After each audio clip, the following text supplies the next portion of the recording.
Here with us now is retired Brigadier General David McGinnis, member of National Security Leaders for America. General McGinnis, good afternoon, sir. Good afternoon. General McGinnis, Mr. Trump said in a Truth Social post on Thursday, quote, "These will be the most crushing economic operation ever taken against any country." General, what does an economic D-Day actually look like after existing sanctions and naval blockades were put in place back in April?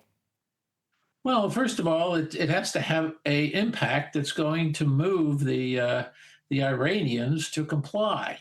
But my initial reaction to this, and the reaction of some of my colleagues, is that the sliding from declaration of total war and requiring unconditional surrender to economic sanctions is really a folly.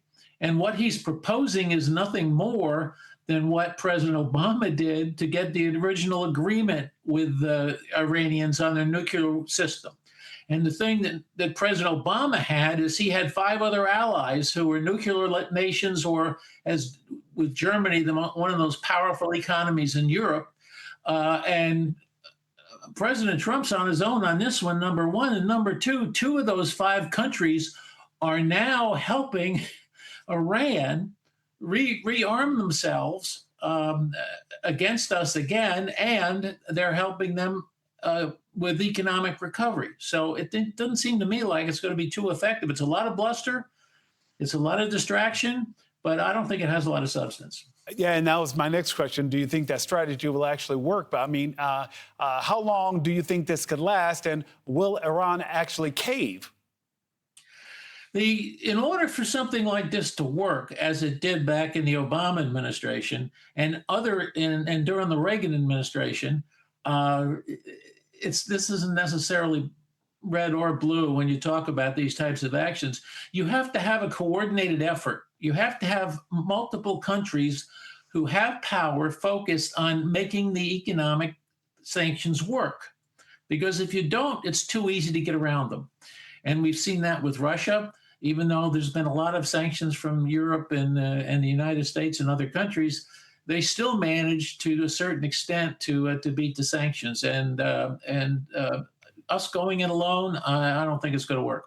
And, you know, we look back at the memo of agreement. We talk about how this deal was supposed to be better than the one that was a horrible deal that Obama had agreed to. It seems as though we're moving into a quagmire, that this is getting a deeper and deeper, almost like we're in quicksand.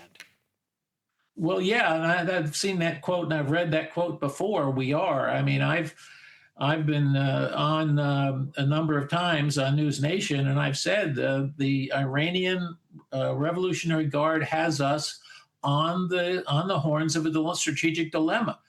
And the main reason that occurred is because we did not go about going to war in the American way. We had one man make a decision with another leader of another country, and they decided to start dropping bombs, and that doesn't work. It violates every strategic principle that's been around for 4,000 years, and this is what we get. This is where we wind up. And General McGinnis, because this is the perfect segue, it has, been reported widely that the administration and the Secretary of War were well aware that if they were to attack Iran, that we could lose control of the Strait of Hormuz, that the first thing they would do is choke off that point. But then today on Truth Social, Mr. Trump posted this, that now the Strait of Hormuz is now U.S. territory. He put out on his Truth Social post. When you see this, General McGinnis, is this just bolster and bluster from the president, or is this sending a message that the United States will not back down until the Strait of Hormuz actually is new U.S. territory, according to the president? Well, I think, first of all, it's bluster because we have no right to claim the Straits of Hormuz. Under international naval law, the Straits of Hormuz is an international strait, and what our responsibility is, the responsibility of our Navy, and one of its principal reasons for existence, and ever since the foundation of the country, is to ensure freedom of navigation. And that is the requirement, and that is a piece of water that is supposed to be free to navigation from all countries of the world for free commerce, for normal commerce. This is outrageous. It's just outside the box. General McGinnis, last question I have for you. How do we get out of this? How do we set back the clock or return to what the norm had been, back to the status quo? Well, I think the first thing we need to do is rather than beating everybody up and threatening everybody and calling everybody names, we need to bring people together, bring other countries together with us into other countries who have the same intent that we do and the same need we do.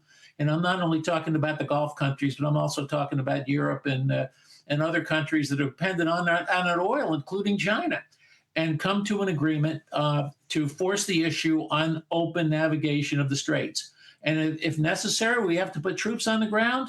To do that, we'll do that. But we need to do it with the support of the world community, not just our own, out of a whim on our own from the Resolute desk. And I remember the Iranian foreign minister once, General McGinnis, saying that Americans have the watches, but we have the time.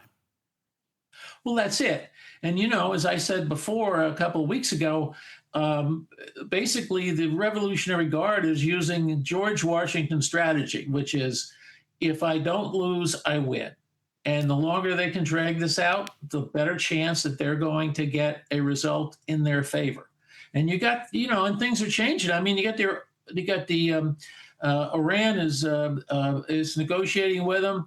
You got the Mecca agreement between Pakistan and Saudi Arabia and Turkey. There's a lot of things happening outside of us because people lack confidence in our ability to make things happen. Retired Brigadier General David McGinnis, thank you so much, sir, for joining us this afternoon. You're welcome. Glad to help.